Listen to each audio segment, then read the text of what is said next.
ఈ రోజు ఫ్రెండ్స్ అందరం కమ్యూనిటీ టిఫిన్ పెట్టుకున్నాం. నేను రవ్వ కేసరి అండ్ పెసరట్టు తీసుకొని వచ్చాను. నేను చక్కెర పొంగల్ తీసుకొచ్చాను. నేను ఇడ్లీ తీసుకొచ్చాను. నేను అల్లం చట్నీ తీసుకొచ్చాను. నేను ఓతప్ప తీసుకొచ్చాను. నేను ఆలు పకోడా తీసుకొచ్చాను. నేను మిర్చి బజ్జీ తెచ్చుకొచ్చాను.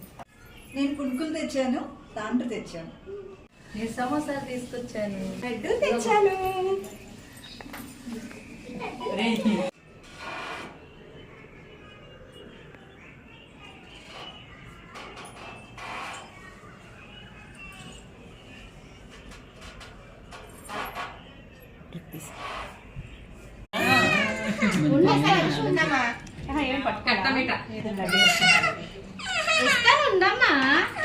చల్లేసి నుంచి అమ్మ నుంచి చేయలేదు. నేను వెన్నెలే చేసుకుంటా, మా ఇంట్లోనే వెన్నెల పెట్టుకుంటాను. దాని దీనిలో లాకెట్